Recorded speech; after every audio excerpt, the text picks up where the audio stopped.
Welcome to the My Cow podcast, and my name's Sean Bellamy, and I've enjoyed over 20 years working with New Zealand farmers with dairy nutrition and cow health. Now, a special thank you goes out to Advanced Nutrition as our primary supporter. The focus of this podcast is to be a vehicle for delivering relevant insights to dairy farmers and ag professionals, all to help drive cow efficiency and farm business profitability, because stronger businesses are more sustainable and help to build stronger communities. Welcome everyone to the My Cow podcast. This is the Farm Tech podcast. And we're actually starting a new series today on cow wearable tech or monitoring tech. And so my good friend Ben here is going to tell us all about what we're going to do. Yeah, well, so as Sean said, new series. You might have seen in episode, I think it was 4, there we talked a little bit about on-farm tech in general. Well, this is focused more on the wearable aspect of cows. So we're going to be going out, we're going to be talking to farmers, we're going to be talking to companies that are building the wearable tech, and we're going to see how can they each one bring its benefits to make your farming experience better and to drive better efficiency on farms. Cool. I like the sound of that. It's pretty exciting. Yeah, absolutely. Yeah, well, as a nutritionist, I've been working with cow wearables for a wee while now, and it's pretty amazing what the information is that they actually give out. Like, it amazes me that you can have a bolus like this or an ear tag, a collar and an ear tag that measures things like head position, how much cows are walking, whether they're resting, all that sort of stuff, and even the physical rumination itself is quite incredible. So yeah, there would have been a point where you went from doing dairy nutrition with none of that to suddenly getting access to that. Yep, absolutely. And it's kind of in some ways I'm like, man, I feel like a glorified accountant. a feed accountant, because you're just staring at the data sort of thing. Exactly, just looking at numbers now, where I was always used to out looking at the cows, which we still do a lot of. But the great thing of technology is I can have a look at rumination 80 minutes, and I can go and then have a look at the cows, and the data that I'm seeing coming through correlates to what I'm seeing out in the paddock, which is really neat. And it's a great double check. And also, I can't be out in the paddock every day, whereas for the data's coming through, using AI tools and dashboards and things, we can set it up to actually give us alerts and tell us when things are not within the right range. 100%. Cool. So hopefully we get to do a few more interviews with different companies that are potentially leading the charge in the AI, in the data analysis, and are able to pull more information out of your wearables. Cool. Sounds good to me. Certainly a space that I'm passionate about. It makes my job a lot easier. I'm passionate about the tech side. Yep. You're passionate about the ag side. Meet in the middle. Yeah, we just want to see more milk, less feed going, eh? Or maybe the same amount of feed, but just more milk. Ideal. We'll see where it ends up. Cool. Yeah, so today we're going to talk about just some of the physical elements of the tech itself. We're not going to dive deep into all the numbers and figures and how it all works. We're going to leave that for the professionals that we interview, but we will talk about some of the practicals on farm, especially what I've been learning as a nutritionist out there working with the tech. And Ben's going to give us a little bit of a deep dive on some of the technical elements of what's actually been measured and how it's been measured. So we'll have some fun along the way. And also want to crack open some of the different elements to making decisions around using tech on farm as well. You know what? Because there is a lot of tech available now, and it's measuring different things. And so some tech suits some situations better than others. So we'll get cracking into it and have some fun along the way. So good. Ben, do you want to tell us a bit about what's been measured and what's available out there? Yeah, for sure. So there is some electronics in here. There's more to it than just a hunk of plastic. So basically, a wearable is just a equipment that's usually mounted on the cow in a location that will bring information in from sensors and then present that information to you in a useful way, ideally. So they do that in all different ways. They tend to kind of fall into 4 categories, and that's the bolus, the collars, and the ear tags, and the leg monitoring. So those are the 4 most common ones that we seem to see at the moment. And it seems to, in the collar category, there's also on-farm virtual fencing, and then there's also wearable information, so collecting actual data about what the cows might be doing, the behavior information. Wearable, just because it's virtual fencing doesn't mean it's going to have wearable information, and just because it's wearable doesn't mean it's going to be virtual fencing. Okay, so those are 2. Sorry, I just want to interject there. So when you're talking virtual fencing, yes, for someone who may have not had any interaction with collar technology, what are you talking about there? It's a fair question. Virtual fencing is the control of cows around a farm. So it's being able to put in place virtual barriers, virtual fences, and usually it's a one-way interaction with the cow. So you know where the cow is going and you can direct it. Some virtual fencing systems provide information back about the behaviors of the cow and what they're doing during that process. Yep. So how much they're walking, how much they're eating, how much they're ruminating, all that sort of stuff. That's it. But not all wearables Yes. or virtual fencing systems do that. Yeah. So you either get both combined or you get one or the other. So there's quite a few options there. 100%. And it comes down to what's most useful for your farm. So the different mounting locations means that there's different sensors being used within those systems. There's also different amounts of check-in rates that's happening. Okay. So some farms will have towers spread across the farm, and that allows you to get 24/7 information about what is happening about those wherever the cows are on the farm. Right. So that might be feeding back, say, how much that cow's walked over the last like half an hour. That's correct. Yeah, and you'll So be it's getting actually that. quite high resolution. That's it. You'll be getting it live. Whereas there's other ones that maybe are potentially lower cost or have a different system implemented, and those will only be providing information whenever the cow goes back to the shed. Yes. I see what you're saying. So when you say live, it's pinging that data back like every half an hour. So if a cow goes down in the paddock, it can actually send you an alert straight away. Whereas if you're getting it each day or every, say, 12 hours, the cow comes to the cow shed, then you're only getting that data then as the technology basically uploads the data. That's it. Okay. And so different cow wearables have different technology implemented and use different wireless communication techniques. And so therefore, long story short, they all have their own strengths in different areas. Yeah, cool. Excellent. I'm going to interject here with something a little bit different, and I'm going to request a name change, okay? So it's a little bit sticky in the industry, but I get a little bit, well, not frustrated, but every time I hear the term cow wearable, I'm like, okay, cool. Yep, wearables, that's like makes sense with the collars, and the collars are widely used, but not all sensor technology is actually worn by the cow. So this bolus sits inside the cow. You have a leg monitor, which I guess is kind of worn by the cow, but an ear tag maybe a little bit different. Yeah. So I'm like, maybe we should change the language to cow monitoring equipment or cow monitoring maybe. Wait, what do you reckon? No, that honestly, it makes more sense. It's maybe a rhetorical question, but that's right. It's probably the better way of doing it. It's like pacemakers and things like that. I guess that's technically not a human wearable. Yeah, that's true. Pacemaker, it makes you think of a heart attack, that, doesn't it? No. It's probably not a good connotation. Yeah. So I guess the key thing about these wearables, though, is that ideally on the farm, they should be providing you some eyes and some ears and some information. And I guess you're probably the perfect person to talk about the value that these provide. You will have seen it from a dairy nutritionist perspective. So can you tell me kind of what the key metrics that you as a nutritionist are looking at? And then also what's the general information that farmers usually see from wearables? Yeah, so the sensor side of it is a little bit foreign to me, but how we translate that into what's happening in the cow, that's obviously what I'm really passionate about. And it is pretty amazing, to be honest with you. Like we will look at, let's say cow recovery, because we're at the time of the year where the cows are calving. Yep. So we have, let's say early 400-minute rumination. And so that's, in my mind now that I've, gone through a few seasons of using wearables, I feel like that's a little bit low for our transition cows. So we might want to get them up to 500. So if we go and add extra fiber into the diet, within 24 hours, those rumination minutes will come up. So it's amazing how well the wearable technology or the monitoring technology actually correlates with what's happening in the diet. That's cool. And then vice versa, we'll make a change in the shed, increase the amount of starch going in, or the grass changes, dry matters drop, so a lot less fiber in the diet, and we'll see rumination minutes start drifting down. And at the same time, we see changes in milk composition, which also relates back to the cow monitoring data. Interesting. So rumination minutes are really the key thing.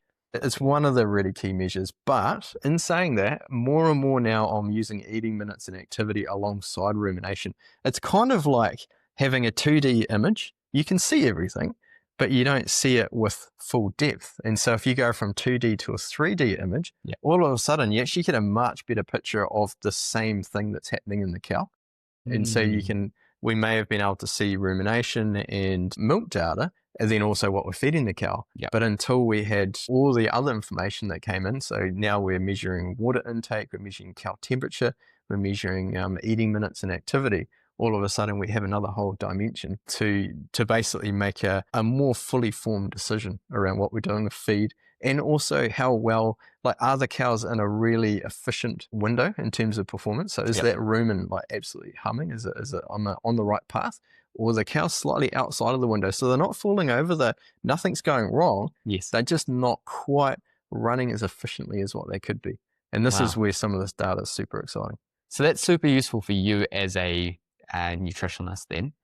What's the other sort of information that usually you'll see from the wearables that you're interacting with? Yeah, sure. So heaps of health information, which is super useful, especially around calving, because you can look for trends. My 3-year-old's really suffering, are they dropping a bit of condition? And I can see, their ruminations down. Maybe we need to adjust the diet a little bit through the transition period to help them. We get more information around, potential ketosis, or even just mastitis coming through. These boluses pick up temperature change really quickly. So we're picking up mastitis 2 days before you can actually physically see it in the cow. Wow. Well, 24 to 48 hours before you can see it in the cow. So yeah, and sometimes you don't believe it until you see it, and I've seen it firsthand. It's quite incredible. So things like that, yeah, particularly useful. So especially useful for not just the farmers, but the people that are involved and around the farm Yep. ecosystem. Absolutely. The vets, farm consultants, or professionals, nutritionists. Yep. Yeah, we all sort of jump into this data and can just give farmers better advice, and ideally work a more preventative type system, so we can see the speed wobbles before anyone comes off their bike, if you know what I mean. That's really cool. It'll be interesting to talk with some of these companies to see specifically what they if they have a market that's getting real good use out of their products. Like, are the dairy nutritionists the guys that are seeing the best value out of their products? Is it really well targeted towards the veterinary space? Yeah, that is an interesting question. I actually have some thoughts on that, because when it first came out, I was super excited. Yeah. Obviously, because rumination, I'm like, man, because we had cow sensors or cow monitoring. We had to go into the paddock and we were counting the amount of chews for rumination. We were looking at the proportion of the cows sitting down at certain times, looking at the left side of the rumen to see whether it was full or empty. So they were pretty blunt tools, to be honest with you. Now that we've got data like this, it's pretty incredible. But the massive uptake of collars on cows has all been around reproduction, saving farmers lots of time. So it's not necessarily improving reproduction, because farmers, they've been doing reproduction for a long time. They're blooming good at it. And so it's not necessarily improving things, but it's given them a lot more time. And so, the cost versus benefit was there to put this technology in for reproduction. But now a lot of farmers are coming and saying, look, I've got all this data. Can we do something more with it in terms of feed and cow health and all that other sort of stuff? And so I'm not saying farmers are not using that already, which they are definitely, but that side of it has been growing a lot in the last sort of couple of few years. And we're now, I guess, you've had wearables implemented for long enough that you'll be seeing a lot of information and being able to identify trends based on that information that you're getting off those wearables. So I think you mentioned that it was, in the past you've told me it was nearly 1 million New Zealand dairy cows are now monitored. Yes, I had it written down here. About a sixth of the cows in New Zealand, so about 1 million cows have got some form of monitoring technology now, which is pretty cool. And some cows have got more than one. I guess that makes sense, because you're getting different information from different locations that are providing different strengths. And so seems like a lot of information. It's a lot of information. No lie, I've seen a cow with 2 collars on, each for different uses. One for fence, your geofencing. Yep. The other one for animal health. Incredible way. That's very impressive, actually. Yeah. So what's the research that's now coming out? You will have had a couple of years now collecting information, but what is the data showing us? And are there people that are doing a lot of research into what this information is giving us? Great question. It's definitely developing, and there's some dairy NZ are doing some great work. There's some cool stuff coming out of Massey and Lincoln around cow wearable tech, and especially around cow recovery post-calving. So just exactly what we should be seeing, because it's all well and good saying 400 rumination minutes. Well, a small cow with a collar is going to show lower rumination minutes than a large cow with the collar. We know that now. Yeah. Whereas the bolus technology is a little bit different in the way it measures. So we need more research to know where should we be aiming. Even your aiming points are slightly different based on your diet as well. If you have more pasture in the diet, your rumination potentially could be a little bit lower than if you have more maize or more like drier feed in the diet as well. Yeah, we're learning heaps all the time. Super exciting. So it's looking like a promising next 5 to 10 years of in the dairy space. I think in the next, even the next 2 years, Yes. what we pull out of tech around cow efficiency and feed conversion efficiency is going to be huge, which I'm really excited about because that's my center of my passion, to be honest with you, around nutrition. And that's what we're doing with my cow is trying to tap into that as well and try and work through the numbers so that we can really produce some clarity on what's working well, what isn't working well, and what do we need to change to improve cow efficiency. Yeah. Because just because you're feeding 22 kilos of dry matter to a cow and she's milking 2.3 solids or 2.4 solids doesn't mean that you are in the most efficient window you could be. Yeah. Those cows could be doing 2.6, 2.8 solids on the same amount of feed. And I know which one is producing more greenhouse gases and more emissions per kilo of milk. Interesting.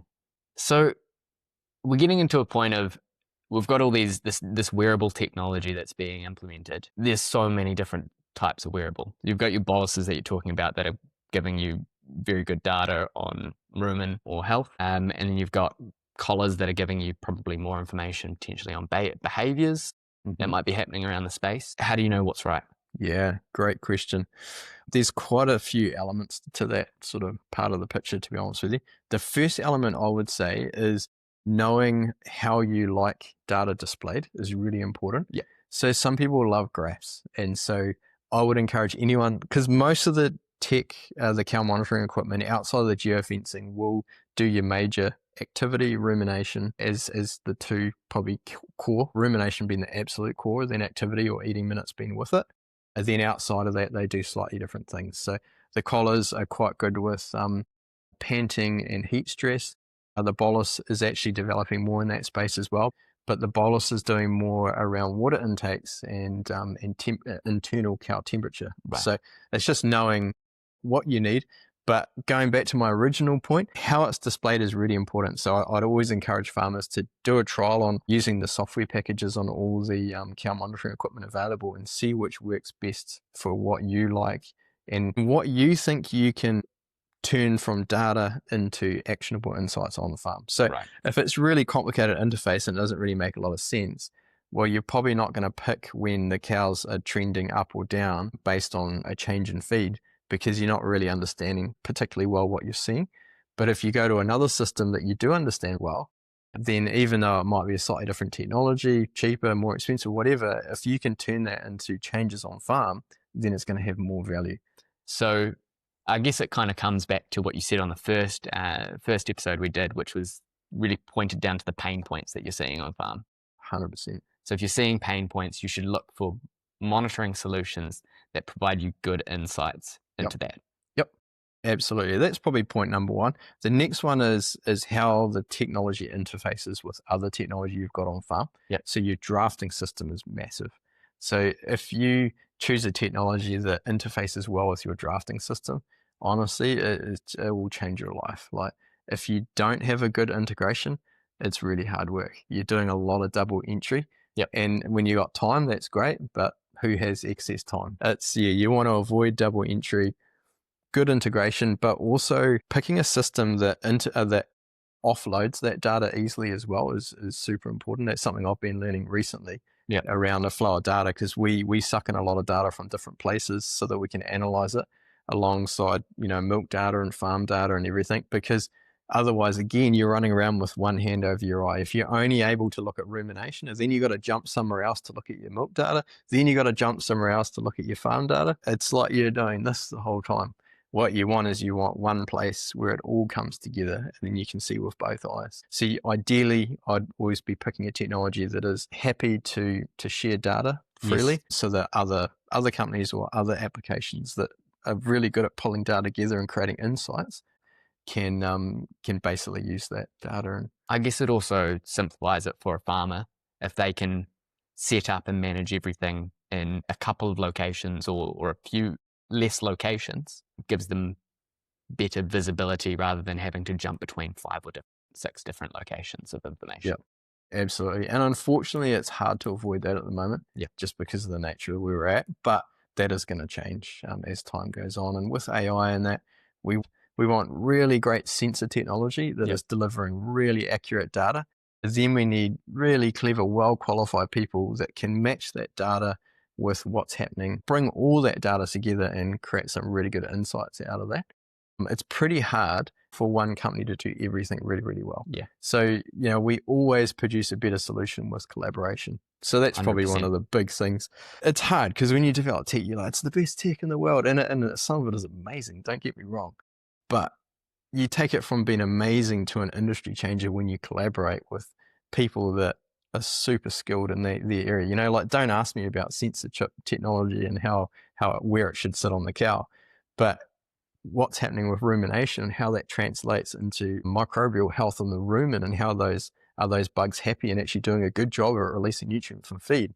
Well, that is something I can tell you about.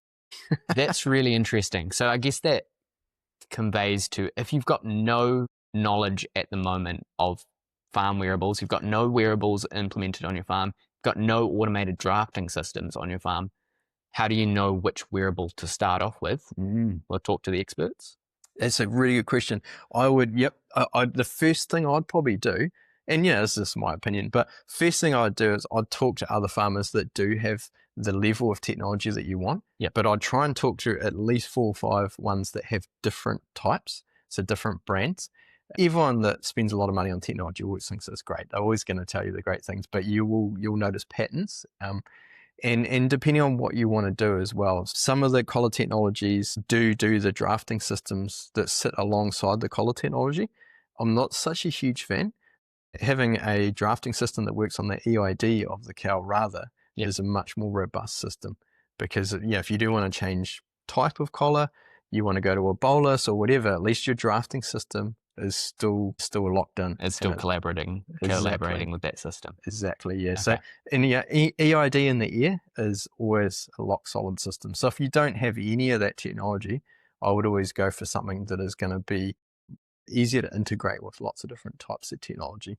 But you've got all sorts out there now. We've got like walkover weighing technology. We've got body condition score cameras, lameness cameras. Probably know more about this than I do of what's available out there, but there's a lot of potential for integration if you pick the right technology.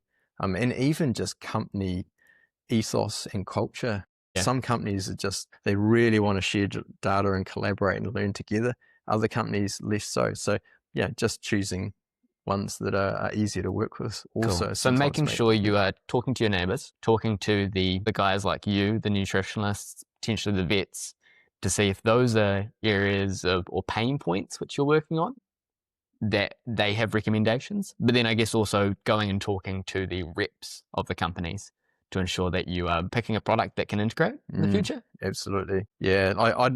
You could definitely talk to your reps first, but I'd always qualify everything they're saying with actual users on the farm. And we're all guilty of it. We get caught up and we get excited about our technology, and sometimes we oversell it a little bit in certain situations.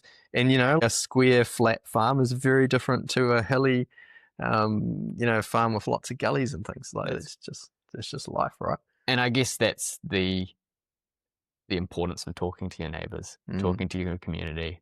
Absolutely. And then also being aware that not every system is going to be perfect. They're all going to have their own strengths. So are there any other things that, I guess that covers the main point that you need to be cautious about though, right? Yeah. Costs is certainly an element, but if you're looking at just cow monitoring, the cost is, I think it's all within a reasonable sort of space. There is definitely cheaper and there is more expensive, but there's a pretty clear line around value for money in terms of what they supply. So the more expensive ones definitely do supply a lot more data, but they're not miles apart, which is really nice. Until you start getting into your geofencing technology, that is definitely a big step up. But again, that's a very different market as well. And some farms, I think, get a lot of benefit out of that level of technology, and other farms less of a benefit. So it's, again, matching the right technology with what you're trying to achieve on farm. Fantastic. There's a huge amount of development that's happening in that space. Yep, absolutely. So what are you most excited about being a nutritionist for the future? Yeah, probably how we use the data. Now that we like getting smacked in the face with it, honestly, it's huge. Like the amount of data we're getting is just out of this world. So it's how we start using that data, and then how we use that data to actually make the sensor technology more accurate is super cool. You know, we're measuring the same things. We've been measuring the same things for the last few years now, but we're getting all these new insights by rearranging what the sensors are telling us based on, you know, what we're actually seeing in the cows. So heat stress alerts is a classic.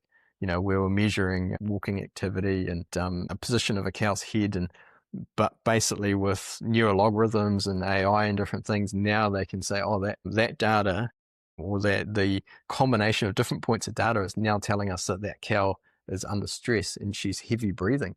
Oh wow, which is pretty cool. So the insights have come a long way. I know from a technical point, I know that there's some different. Usually, it's accelerometers or some sort of sensors in this that are able to give you some insight, and then you use that sensor data to infer potentially the behavior of the cow.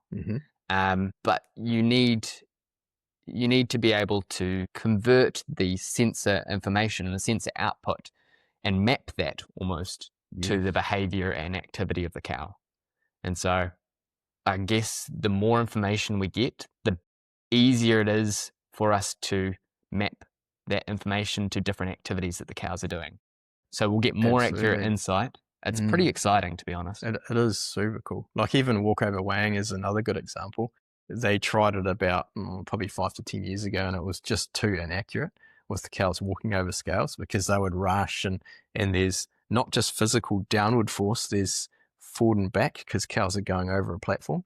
But now with AI can go in and it can actually sift the data and get rid of all the noise from the different forces and things. And actually now they're getting the accuracy of weighing down to within 10% of static scales, of putting a cow in a headlock versus walking over a walkover scale, which is a lot more user friendly because the cows walk out of the cow shed through the race and over the scales. And so to get it within 10% of if you head bailed every cow and made her stand there to weigh her, I think that's pretty cool. And now it makes it useful. Yeah. It's very, very exciting. Well, I think that covers the main points about cow monitoring. Cool. I guess we can kind of leapfrog off this into going into interviews and talking about what the strengths of those wearables are and the direction that these wearables companies are taking their products in. Yeah, cool. Mate, I feel like we're doing tug of war. So you're talking wearables, I'm talking cow monitoring. Oh, sorry. I love it. No, it's good. Well, I'm just further reinforcing the language. Okay, all right. We'll have this dialed in by the next interview. Oh, mate, no, that's good. We'll keep tussling. It's good. I love a good tussle. Yeah, no, it's super exciting. Awesome. Oh, thanks everyone for jumping in, and great to have these discussions with you. Feel free to put any comments on social or in the notes below. Definitely love to hear from you. Love to be more specific about what we're delivering you as well. Anything that is going to be of value, please let us know. We really enjoy these discussions, and so I'm looking forward to getting some more interviews and more content out to you soon. So take care, and bye for now.